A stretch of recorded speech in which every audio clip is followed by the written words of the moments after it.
I'm trying to find a map for the red trail. The trail? Red trail, yeah. Well, we only have one trail map, so you want to hike the Second Manassas That's trail? correct. Okay. Let's read that right there.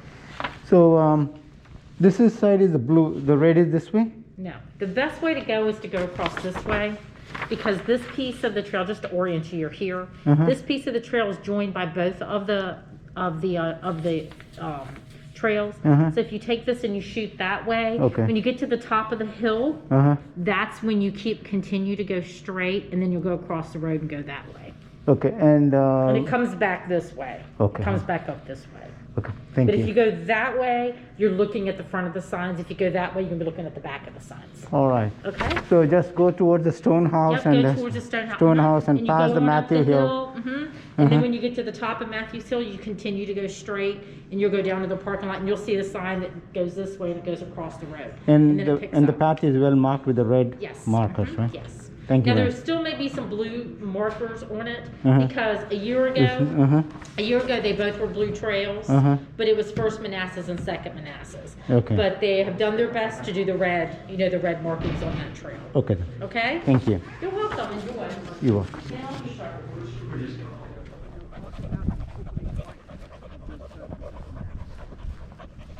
And come back anytime, because we're open every day of the year except for Thanksgiving and Christmas. Hopefully, once this COVID thing gets taken care of. Thank you. All right, guys, we'll see ya. All right, folks. Got any questions about this area, its history, or what happened a couple weeks ago? Yeah, what is the fire?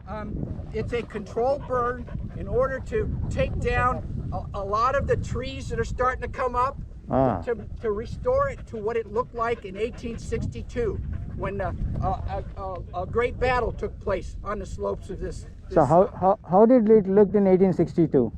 How did they live it? Looked in 1862. Like pasture.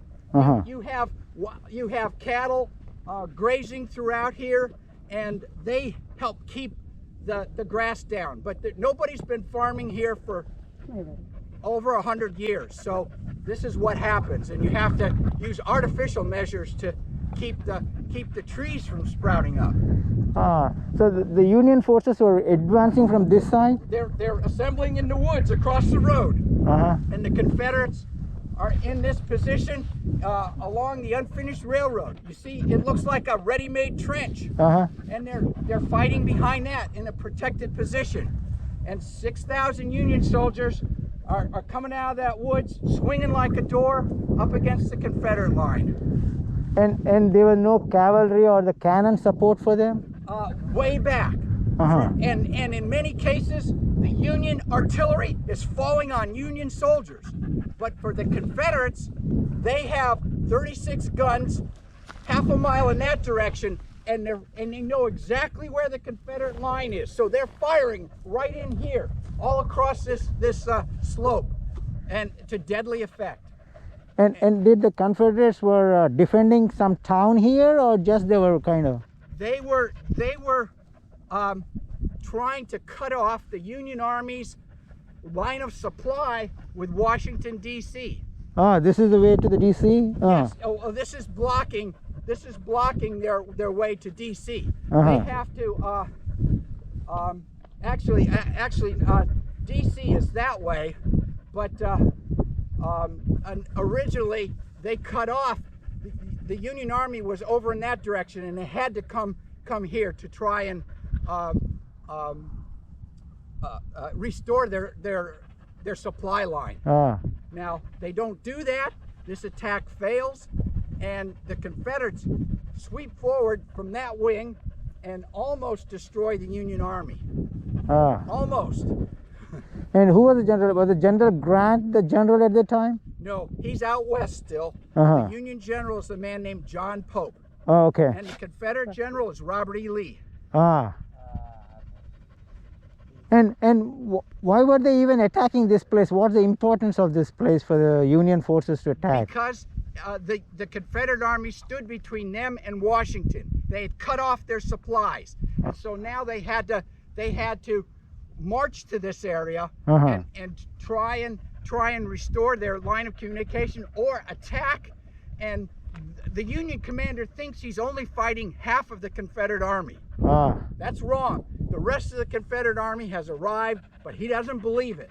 And so he's trying to attack Jackson's wing of the Confederate Army, hoping that he can destroy Jackson's wing and then destroy the rest of the Confederate Army. So Jackson fought in 61, 62 and died in 63? Yes. Yes, good. You know your history. So he just died 1 year later somewhere in Chancellorsville. Not far from here, like Not 80 far miles. from here, a little bit further south, near Fredericksburg, Chancellorsville, Spotsylvania. That whole area is one region for the national park. Wow. So they cleaned up everything for the bullets and everything is taken out, or there still you find souvenirs? I doubt it. There may even be soldiers buried here still. We don't know that. But so the area was not really properly excavated or anything like that. The Union Army tried to locate all their dead on battlefields and move them mainly to Arlington National Cemetery. But you can't find everybody. You can't find every bone, every soldier's remains. It's just impossible. So for sure on this battlefield it's still hallowed ground. There are still fallen soldiers. So are there any monuments like that built for Confederates? Monuments like that? The sister monument to this one is on Henry Hill. Yeah, I saw that. But these are for the Union forces, right? For the Confederates, no? You go out here and you turn left and then you turn right up New York Avenue.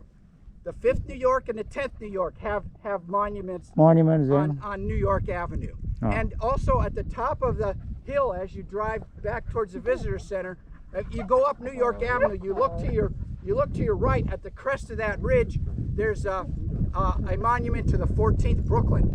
Okay. But those are 3 New York monuments. We don't have a lot here because it's not a Union victory. Yeah, Gettysburg is a place to see for all that. Yes, Gettysburg and Antietam. Antietam. Because they're probably the 2 most famous battles of the Civil War, at least in the East. All right. Thank you, sir. All right. Thank you. Have a good day.